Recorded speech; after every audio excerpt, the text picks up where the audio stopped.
자, 반갑습니다. 우리가 이제 일제식민지 시대에 들어왔는데, 뭐, 그렇게 얘기를 했었죠. 일제식민지 시대는 통치, 그리고 저항은 국내 국외, 이렇게 나눠서 배우게 될 거다. 그런 얘기를 했었던 것 같고요. 어, 통치는 이렇게 10년대 단위로 끊어진다고 했었죠. 1910년대, 그다음에 1920년대, 그다음에 1903, 40년대. 이런 식으로 보시면 되는데, 우리가 1910년대는 지난 시간에 봤던 것 같아요. 그죠? 그래서 이렇게, 기본적으로 1910년대는 이름 자체는 보통 이렇게 붙여서 얘기를 했었죠. 무단 통치. 그래서 굉장히 빡센 분위기를 얘기를 했었고, 그래서 뭐, 가장 대표적으로 기억나는 게 뭐 있으신가요? 기본적으로 헌병경찰제죠. 헌병경찰제. 그래서 이 안에서 뭐 직결처분권 그리고 퇴역령 이런 것들 기억나실 거고요. 그다음에 경제 파트로 넘어가면 뭐 토지조사 사업이라든지 회사령 이런 것들이 뭐 기억이 나실 겁니다. 이제 20년대인데 사실은 1910년대의 통치 방식에서 20년대로 넘어올 때도 그렇고 20년대에서 3, 40년대로 넘어올 때도 그렇고 나름대로 다 계기가 있어요. 어, 그러니까 1920년대 통치 방식으로 넘어갈 때의 계기가 있다라는 건 1910년대 마지막 해에 무슨 사건이 있었다는 거겠지. 우리가 전 시간에 얘기했지만 1920년대 통치 방식에서 3, 40년대로 넘어갈 때 바뀌는 계기가 있다는 건 1920년대 마지막 해에 뭐가 있는 거라 그랬었잖아요. 그래서 경제대공황을 얘기했었죠. 어, 여기서는 1910년대 마지막 해에 1920년대 방식의 통치로 넘어가게 만드는 어떤 일이 생겨요. 1919년이겠죠. 1919년 혹시 아는 친구들도 있을 것 같아요. 워낙 유명한 사건이라서. 3.1운동입니다. 3.1운동. 천천히 한번 보도록 하죠. 그래서 기본적으로 일단은 1910년대 정치 방식에서 통치 방식, 즉 무단 통치에서 1920년대 문화 통치로 넘어오는 가장 중요한 계기는 3.1운동이다라는 걸 일단 머릿속에 넣어 두시고 시작을 해보도록 하죠. 당연히 그럴 수밖에 없는 게 사실 3.1운동은 저항 파트의 내용이기 때문에 우리가 지금 여기서는 그냥 간단하게만 볼 거예요. 그리고 저항 파트 가서 거기 가서 제대로 볼 텐데 지금 요게 지금 여러분들이 보고 계신 게 시위가 발생했었던 3.1운동 당시의 현장들이에요. 지금 보시면 여기에서만 발생하지 않고 있죠. 여기는 다 이게 친일파 새끼들이라서 그런 게 아니라 여기는 사람이 없어요. 다 산간지대야. 다 막 여기는 이제 고라니, 호랑이 이런 거 있어요. 늑대, 삭 이런 거. 그래서 여기는 사람이 없어서 없는 거고 하여튼 사람이 있는 데는 한국인이라고 생긴 데는 다 있다는 거지. 그래서 이렇게 보시면 되겠고 그래서 3.1운동 자체가 전국적이고 전 민족적으로 벌어진 건데 일단 뭐 지금 정치 방식에서의 영향만 보면 그렇게 생각하시면 돼요. 우리 민족이 1910년도에 병합이 됐잖아요. 그리고 한 10년 참아본 거야. 10년 정도 참아봤는데 아 이건 진짜 아니구나라는 걸 깨달은 거죠. 그래서 어 9년 1909년에 3.1운동을 이렇게 전민족적으로 하고 그리고 일제도 마찬가지로 3.1운동이 벌어지는 모습을 보면서 아 이런 방식으로 통치하는 게 먹히질 않는구나라는 걸 깨달은 거죠. 그래서 통치 방식이 문화 통치로 바뀌었다라는 거. 그래서 1910년대 무단 통치 방식에서 20년대 문화 통치로 넘어오는 계기는 3.1운동이다라는 걸 먼저 생각을 해 두시고 시작을 하면 되겠습니다. 새로운 통치 방식, 1920년대 통치 방식은 문화 통치인데요. 일단은 옆에 보시면 한민족의 풍습과 문화를 존중한다 이런 얘기가 있죠. 요거는 조선 총독부에서 1920년에 새로운 총독이 부임을 하는데 근데 그 총독이 본인들이 정의한 문화 통치 방식이에요. 그래서 여기서 말하는 한민족은 이제 우리 민족을 얘기하는 거죠. 그래서 우리 민족의 풍습과 문화를 어느 정도는 존중하겠다 이런 얘기를 하고 있는 거예요. 그래서 많은 정책들이 어쨌든 표면적으로나마 분위기가 굉장히 부드럽게 바뀝니다. 그래서 일단은 법적으로는 1910년대까지는 총독은 무조건 육해 공군의 대장 출신만 오도록 되어 있었어요. 법 자체가. 그런데 이제는 법을 풀어서 문관 출신들, 즉 군인이 아닌 사람들도 군인이 아닌 관료 출신들도 조선 총독부 총독이 될 수 있도록 그렇게 법을 바꿨고요. 그다음에 경찰제도 헌병경찰제에서 보통경찰제로 그래서 이제 더 이상 군인이 아니라 일반 경찰이 치안 업무를 담당하는 것으로 바뀌었습니다. 그다음에 너무 사실은 비인간적인 형벌 방식이죠. 태형령, 사람을 때리는 태형령도 폐지가 되고요. 그다음에 표현의 자유를 억압하기 위한 내용들이었죠. 언론, 출판, 집회, 결사. 어, 요것도 사실은 1910년대 때는 요걸 자유를 통제했었잖아요. 언론, 출판, 집회, 결사를 못하게 했었는데 1920년대 넘어오면서 언론, 출판, 집회, 결사의 자유를 어느 정도 허용해주는 그런 모습을 보입니다. 그리고 한국인의 교육 기회도 일부 확대해주는 그런 모습을 보이고요. 근데 사실은 이런 게 그러니까 1920년대를 배우시면서 여러분들이 어, 먼저 가지고 가야 될 인식이 몇 가지가 있는데 첫 번째로는 이게 다 착한 척이라는 거지. 그래서 1920년대를 상징하는 키워드 중에 하나는 척이에요. 척. 뭐 하는 척. 그래서 착하게 대해주는 척. 이렇게 생각하시면 돼. 그래서 사실은 앞에 우리가 여기서 봤었던 이런 뭔가 우리한테 잘해주려고 하는 것처럼 보이는 이런 것들이 다 구라라는 거지. 이렇게 생각하시면 된다는 거예요. 하나하나 뜯어보면 일단은 법 자체는 군인 출신이 아닌 관료도 조선총독부 총독으로 올 수 있다 이렇게 바뀌었지만 그렇다고 해서 실제로 문관 총독이 온 적은 한 번도 없어요. 매번 군인들이 왔어요. 그나마 이제 주로 육군 총독이 오다가 공군이었나 해군 총독이 온 게 한 번이고 어쨌든 군인 출신 총독만 왔었다는 거 실제로는. 그러면 아무런 의미가 없죠. 사실은 군인 출신 총독이 오고 헌병경찰제가 운영되고 그런 것들 때문에 전반적으로 지금 총독의 통치 분위기가 군대처럼 가는 거 아니에요. 더 빡세게 가고. 그래서 그런 부분들 때문에 이제 군인 출신이 아니어도 문관 출신이어도 총독에 임명될 수 있다 이렇게 법을 바꾼 건데 실제로는 군인 총독만 왔었다는 거. 문관 총독은 단 한 번도 임명되지 않았다라는 거. 그다음에 헌병경찰제에서 보통경찰제로 바뀐다고는 했지만 오히려 경찰에 들어가는 재정의 규모나 아니면 경찰 관서의 숫자, 그다음에 경찰로 일을 하고 있는 인원의 숫자, 그러니까 경찰관의 숫자는 훨씬 더 늘어납니다. 2배 이상 늘어나요. 그래서 오히려 분위기는 그때의 경찰들이 막 군복 입고 다니고 이러니까 더 무서울 수 있지만 오히려 더 촘촘하게 사람들을 옥죄고 더 조사 많이 하고 막 이러는 건 오히려 20년대라는 거죠. 이렇게 보시면 되겠고 그리고 요거 반드시 기억하셔야 돼요. 치안유지법. 어, 치안유지법이라는 건 원래는 뭐냐면 1920년대 초중반이 되면 어, 사회주의가 아시아권에도 퍼지기 시작해요. 그래서 일본에도 일본 공산당이 생기고요. 뭐 그렇게 되는데 치안유지법이라고 하는 건 기본적으로 일본은 천황이 다스리는 시스템이잖아요. 이 천황이 다스리는 시스템에 대해서 뭔가 거부한다. 아니면 공산주의를 포함해서 기존의 일본의 통치 시스템에 대해서 조금이라도 비판하거나 아니면 거부하거나 이런 사람들을 잡아가두는 게 치안유지법이에요. 그리고 치안유지법의 가장 중요한 특징은 뭐냐면 일단은 증거 없이도 구속이 된다라는 거. 이런 것들이 이제 사실은 굉장히 사람을 옥죄게 하는 거죠. 그래서 특별한 근거 없이도 사람을 이제 일단은 가둬놓고 볼 수 있는 그런 게 이제 치안유지법의 굉장히 중요한 어떤 악점이죠. 악점, 나쁜 점. 근데 이 치안유지법이 당연히 조선에도 적용이 되고요. 조선에서 적용을 할 때는 특히나 독립운동가들한테 집중적으로 적용이 되죠. 이렇게 보시면 되겠습니다. 치안유지법, 독립운동가들에게 집중적으로 적용이 돼서 오히려 1910년대보다 치안유지법이 적용되면서 오히려 더 강력하게 독립운동가들을 탄압하고 한국인을 감시하는 이런 모습들을 더 보이게 된다는 거. 치안유지법 꼭 기억하셔야 돼요. 그러니까 1910년대가 헌병경찰제라면 1920년대는 보통경찰제지만 치안유지법 같이 꼭 기억을 해주셔야 된다는 거. 그다음에 우리가 아까 언론, 집회, 출판, 결사의 자유를 조금이라도 인정을 해준다 그랬잖아요. 근데 그래서 말은 이제 인정을 해준다고 하니까 한국 신문들이 막 생겨요. 생기는데 이게 어떻게 되냐면 이런 식이 돼요. 이게 지금 신문들의 여백이 엄청 많죠. 이 여백들 왜 있겠어요? 뭐 낙서 필기하라고 있겠어? 아니잖아요. 원래 처음에 나왔을 때는 여기도 다 내용들이 있었다고. 다 내용들이 있었는데 이거를 다 검열을 하는 거예요. 그래서 이제 신문을 발행하기 전에 다 만들고 났으면 총독부에 검사를 받아야 돼요. 그래서 총독부에서 이 내용 안 돼, 이 내용 안 돼, 이 내용 안 돼, 이러면 이렇게 삭제가 들어가는 거예요. 그리고 이런 것들이 총독부가 봤을 때 이건 좀 심하다 싶으면 정간. 정간이라고 하는 건 뭐냐면 간행을 정지하는 거. 그럼 신문사가 뭐 정간 몇 개월 이렇게 조치를 받아요. 그럼 몇 달 동안 신문을 못 파는 거야, 신문사가. 그럼 신문사 망하는 거지. 그래서 이런 식으로 언론, 출판, 집회, 결사의 자유를 표면적으로는 허용해 준다고는 했지만 사실 그 안에서 운영할 때는 이런 식으로 계속 억압이 있었다라는 거죠. 이렇게 보시면 되겠고 그다음에 사회단체도 마찬가지예요. 즉 결성을 허용해 준다고는 하지만 막상 그래서 단체를 만들고 나면은 뭐 이래서 활동 중단, 저래서 활동 중단 이런 식으로 계속 활동 중단 조치를 시킨다는 거지. 이런 식으로 아까 얘기했던 것처럼 뭔가 표면적으로는 잘해주는 척 하지만 대부분이 구라였다. 이거를 생각해 주시면 되겠죠. 학교도 마찬가지예요. 학교 수는 늘었지만 한국인 취학률은 전반적으로 낮았고 대체로는 일본인 자제들을 위한 교육들이 조금 더 이루어지고 있었다라는 거죠. 이렇게 보시면 되겠고 그다음에 경제 파트인데요. 이게 또 이제 1920년대를 특징하는 어떤 중요한 특징 중에 하나예요. 앞에서 1920년대의 첫 번째 특징으로 척을 얘기했죠. 착한 척.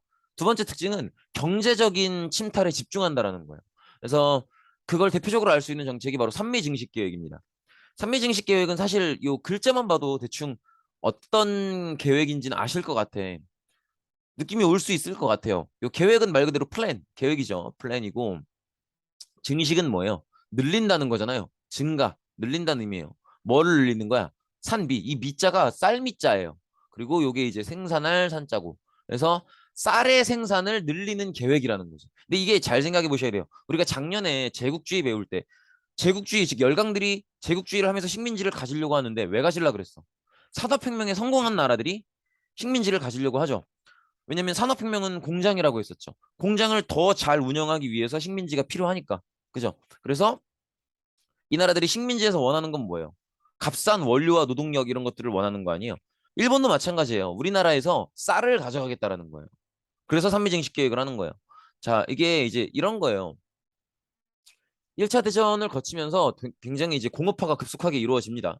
그래서 이제 도시 노동자가 증가하고 도시 노동자들이 증가한다는 건 그만큼 농부들이 줄어든다는 거죠. 일본 안에서. 일본 안에서 도시에서 일하는 노동자들이 늘어나니까 그만큼 농촌에서 일하는 농민들이 줄어들어요. 그러면 쌀 생산도 줄어들겠죠. 그러니까 이제 쌀 수요는 늘고 그러니까 쌀값이 폭등하는 이런 문제도 있고요. 그다음에 요것도 잘 들어두세요. 지금 이제 일본이 다른 나라들이랑 무역으로 경쟁을 해야 돼요. 그런데 일본이 만드는 상품은 일본이 물론 산업혁명에 성공한 나라긴 하지만 그래도 산업혁명에 훨씬 더 먼저 성공한 영국이나 아니면 미국이나 독일 이런 데에 비해서는 아직은 기술력이 떨어진단 말이야. 그러면 일본이 자기네 상품을 내다 팔기 위해선 기술력은 떨어지니까 어떻게 해야 돼? 싸게라도 팔아야 돼요. 근데 일본이 자기네 제품을 싸게 만들 수 있으려면 어차피 원료 가격은 정해져 있단 말이에요. 그리고 또 일본은 더구나 식민지도 개수가 많지 않잖아. 우리나라랑 대만 정도란 말이야. 그럼 원료를 싸게 구할 수 있는 데가 없어요. 특히나 우리나라 같은 경우에는 가지고 있어봐야 사실은 다른 나라에 비해서 지하 자원이 많은 나라가 아니에요. 우리 기름 다 사오잖아. 그죠? 그러다 보니까 일본은 원료에서 가격을 줄일 수 있는 건 한계가 있어요. 그럼 어떻게 해야 돼? 노동자에서 가격을 줄여야 돼요. 그럼 노동자에서 가격을 어떻게 줄일 수 있느냐? 즉 월급을 조금 준다는 거죠. 그럼 노동자들이 싫어하겠지.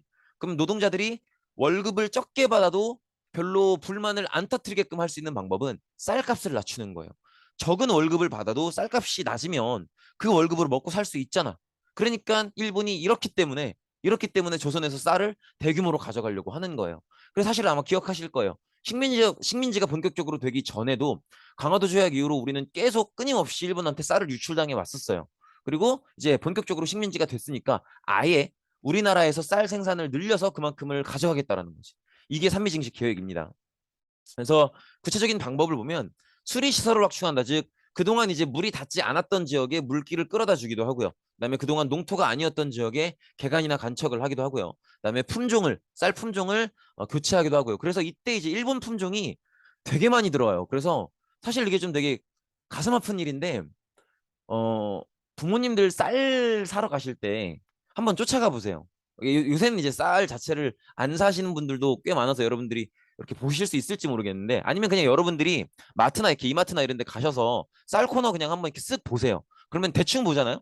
그러면 그 쌀이 생산된 지역명이 표시돼 있어요. 뭐 여주쌀 뭐 아니면 뭐 이천쌀 이런 식으로 뭐 강화도 섬쌀 뭐 이런 식으로 되어 있는데 자세히 보면 쌀이 생산된 지역은 거긴데 그 가장 비싼 쌀들 보면 쌀의 품종은 일본 품종인 경우들이 많아요. 뭐 고시가리 이런 식으로.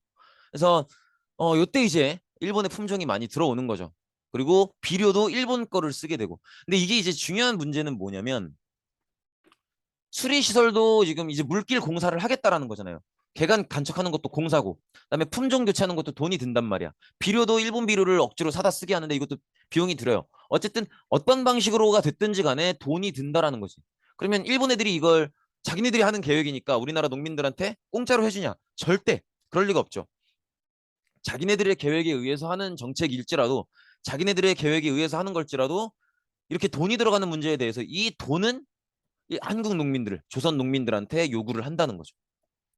그러면 조선 농민들한테 요구를 하니까 조선 농민들은 어쩔 수 없이 울며 겨자 먹기로 우리 동네 수리시설 더 많이 안 만들어도 되는데 나는 그 땅에 농사 지을 생각이 없는데 일본 정부가 갑자기 들어와서 여기 물길 팔 거다. 그리고 여기 물길 파는 공사 비용은 네가 내라. 이런 식이란 말이야. 그러면 조선 농민들은 더 힘들어질 수밖에 없죠. 그리고 요 실상을 또 봐야 되는데 지금 기억해 보시다시피 쌀 생산은 늘어나요. 이렇게 억지로 막 수리시설 확충하고 막 더 좋은 품종 넣고 막 하는데 안 늘어날 수는 없겠지. 쌀 생산은 늘어나는데 문제는 뭐냐면 유출량이 더 많아요. 그래서 이 그래프를 보시면 지금 여기 보시다시피 요 연두색이 쌀 생산량이에요. 요때 30년도는 아니지만 20년도부터 28년까지는 쭉 그래도 대체로 늘어나는 모습이 보이죠. 그런데 보시면 쌀의 일본 반출량이 더 급격하게 늘어나는 모습을 보여요. 그래서 여러분들이 중요하게 보셔야 될 표는 뭐냐면 요거예요. 한국인의 1인당 연간 쌀 소비량이 계속 오히려 줄고 있다라는 거예요. 그래서 산미증식 계획을 하고 있는데 쌀의 생산을 늘리고 있는데 오히려 한국인들은 만주나 이런 데서 콩이나 옥수수 사와서 먹고 이런 경우들이 많았다라는 거지. 그래서 지금 조선 농민들은 산미증식 계획이 시작된 이후로 쌀의 생산을 늘리기 위한 뭐 수리 시설을 확충한다든지 이런 데 들어가는 비용은 다 내면서 쌀은 못 얻어먹고 있는 그런 상황이 된다는 거죠. 이렇게 굉장히 한국인들을 고통스럽게 하는 그런 모습이다. 이 화살표는 좀 지저분해도 남겨둘까? 너무 중요해서 어쨌든 한국인들이 이렇게 오히려 쌀의 생산이 늘어났지만 빠져나가는 게 일본으로 빠져나가는 게 더 많아지면서 한국인들은 식량이 부족했고 그래서 오히려 만주에서 잡곡 뭐 콩이나 아니면 뭐 수수, 옥수수 뭐 이런 것들을 오히려 수입해 와서 먹는 그런 안 좋은 상황에 빠졌었다. 그리고 아까 얘기했던 것처럼 한국 농민의 비용 부담, 즉 영농 비용이라고 하죠. 이렇게 농사를 지을 때 들어가는 비용이 원치 않았는데 일본에서 강요하니까 부담이 증가할 수밖에 없었다. 그래서 사실은 이때 우리나라에서 농사를 지으려고 해보다가 결국 고향을 버리고 다 포기하고 만주로 떠나는 경우들도 많이 생겨요. 그래서 이렇게 이때 오히려 비용은 늘어나고 쌀은 없고 이러니까 망하는 농민들이 많이 생기고 그래서 이 사람들은 화전민이 되거나 아니면 만주나 연해주로 떠나는 이런 모습을 많이 보입니다. 화전민이라고 하는 건 뭐냐면 이제 누가 주인인지 모르는 아무 땅에다가 주인이 있겠지. 근데 자기는 모르니까 아무 땅에다가 불을 확 질러요. 그러면 이제 거기 있는 식물들이 다 탈 거 아니에요. 다 타서 재가 되겠죠. 그 재가 비료 역할을 해요. 거기서 한 해 농사 짓고 근데 그거는 굉장히 안 좋은 비료기 때문에 농사를 한 해밖에 못 지어. 그러면 거기 그렇게 불 확 지른 다음에 거기다가 농사 짓고 농사 한번 지었으면 또 떠나고 딴 데서 또 그러고 또 딴 데서 또 그러고 그런 식으로 하는 게 화전민이에요. 그러니까 사실상 거지라고 보시면 돼요. 그다음에 그게 아니면 만주나 연해주 이런 데로 떠났다. 이렇게 보시면 되겠죠. 그다음에 회사령은 사실 이미 봤죠. 1910년대 때 봤는데 회사령이 뭐였어요? 한국인이 기업을 세우려고 하면 어떤 기업을 어떻게 세울 거고 어디에 세울 건지 그런 계획서를 이제 총독부한테 검사를 받는 거였죠. 그래서 총독부가 허가를 해줘야 기업을 세울 수 있었던 게 회사령이잖아요. 1920년대 때는 오히려 반대로 회사령을 허가제에서 신고제로 바꿔요. 즉 철폐한다고 보시면 돼요. 예전에는 내가 내 기업을 세우려면 허락을 받았어야 됐다면 신고제는 그냥 말만 하면 돼요. 저에게다 기업 세우겠습니다. 그럼 세우는 거예요. 근데 이게 보면 1920년대 문화통치니까 그래도 우리나라한테 잘해주려고 이러는 걸까? 절대 아니라는 거예요. 왜냐면 이거 잘 보셔야 돼요. 1914년부터 1919년까지 1910년대 중후반 기간 동안은 전 세계가 특히나 유럽 지역이 1차 세계대전에 빠져들죠. 그러면서 유럽은 다 산업혁명에 성공한 나라들이지만 다 전쟁밖에 안 해. 유럽에 있는 거의 모든 공장들에서는 군대 관련된 물품밖에 생산을 안 해요. 뭐 군대 탱크, 뭐 총알, 총, 군복 뭐 이런 것들밖에 생산을 안 해. 그러다 보니까 일본이 일본은 유럽 그리고 미국을 제외하고 산업혁명에 성공한 거의 유일한 나라란 말이에요. 그러니까 일본이 나머지 일상용품에 대한 생산을 다 담당을 하게 된 거예요. 그러니까 담당을 했다라기보다는 이제 일본이 만드는 상품들만 팔리게 되는 거지. 유럽은 그런 거 만들었던 공장들이 다 이제 군수품 만드니까. 그래서 일본이 어떻게 보면 일종의 빈지털이죠. 유럽에 있는 자기들이 경쟁해야 됐었던 기업들이 이제는 일상용품을 못 만들고 군대용품만 만드니까 이때 일본 애들이 자기네들이 일상용품 만들어서 싹 다 파는 거예요. 그래서 일본 애들이 이제 1910년대 후반에 산업혁명이 훨씬 더 많이 성장을 해서 일본의 자본주의가 요거는 그냥 듣기만 하세요. 독점 자본주의 단계로 들어서게 돼요. 쉽게 생각하시면 일본에 어마어마한 규모의 대기업들이 등장을 했다라는 거예요. 어, 그냥 일본 안에서 삼성, 뭐 SK, LG 이런 기업들이 생겼다라고 보시면 돼요. 그래서 여러분들은 들어본 적 있을지 없을지 모르겠는데 뭐 미쓰비시, 뭐 미쓰이 뭐 이런 기업들이 이제 이때 생기죠. 그래서 지금도 있는 기업들이고 우리나라가 봤을 때 삼성 엄청 큰 기업 같잖아요. 미쓰비시가 더 커요. 그래서 이렇게 지금도 어마어마한 대규모의 대기업들인 기업들이 1910년대 후반대에 많이 생기게 됩니다. 왜 이 얘기를 하냐면 이제는 우리나라 조선 총독부가 이렇게 우리나라 경제 정책을 할 때도 그냥 무조건 회사령을 허가제로 운영해서 한국인이 기업들을 세울 때 허락 안 해준다든지 이렇게 하는 게 아니라 오히려 한국인이든 일본인이든 기업 세우기 편하게 만들어주는 거예요. 그러면 일본인들이 대거 들어와서 일본 기업들이 대규모로 들어와서 그 기업의 한국 지사들을 세우는 거지. 그러면 한국인들 기업 몇 개 세워놔 봤자 일본인 대기업들이 한국 지사 세우는 게 너무 훨씬 압도적으로 세기 때문에 그쪽이 오히려 일본한테는 돈이 더 돼요. 그리고 일본 입장에서는 한국인들이 적당히 기업을 세워주는 게 오히려 더 일하기가 편해. 그러니까 이렇게 가는 거예요. 이해되시겠죠? 그래서 일본이 독점 자본주의 단계에 들어섰고 쉽게 생각하면 일본이 어마어마한 대기업들을 이제 만들어냈기 때문에 그 대기업을 좀 더 편하게 조금 더 편하게 조선으로 진출시키기 위해서 회사령을 이렇게 허가제에서 신고제로 말만 하면 바로바로 기업 세울 수 있는 걸로 바꿔준 거죠. 그래서 이때 이제 우리나라로 일본 기업들이 엄청나게 들어오게 됩니다. 그래서 이렇게 보시면 되겠고, 그래서 일본 기업 독점 자본의 자유로운 한국 진출을 허용했었다는 거. 그리고 또 더 편하게 들어오게 하기 위해서 관세를 또 철폐하죠. 사실 우리가 식민지가 되기 전에 원래는 관세가 강화도 조약 때는 없었죠. 그러다가 중간에 일본이 이제 최애국 대우를 원했기 때문에 이제 관세를 인정해주고 대신에 최애국 대우 조항을 가져가죠. 근데 식민지가 되고 나서 1920년대 들어와서 이제 관세를 다시 철폐하는 거죠. 관세 기억나시죠? 한 번 더 말씀드릴게요. 관세의 관자는 관문의 관자예요. 그래서 다른 나라의 수입품을 들여올 때 그 수입품에 세금을 매겨서 일부러 의도적으로 그 다른 나라 수입품을 비싸게 만드는 거예요. 왜? 우리나라 기업을 지켜서 우리나라 기업이 생산하는 제품이 소비자가 볼 때 조금 더 싸게 느껴지게 만들기 위해서. 그래서 수입품들이 비싼 거예요. 물론 명품이어서도 있지만. 근데 일본은 그 관세를 철폐해서 자기네들이 조선에 수출하기에 조금 더 편안하게 만들었다라는 거지. 이해되시겠죠? 이렇게 보시면 되겠습니다. 그래서 지금 이렇게 요거는 말 그대로 재산 격차를 얘기하는 건데 너무 한 그래프에 다 그리기도 곤란할 정도로 너무 커 보이죠, 격차가. 이렇게 극단적인 빈부격차가 이렇게 보이고 있다라는 걸 보시면 되겠습니다. 그래서 결과적으로는 일본 기업이 한국 진출을 본격화하게 되고요. 그 다음에 당연하게도 어쩔 수 없이 한국 기업이 타격을 입게 됐다.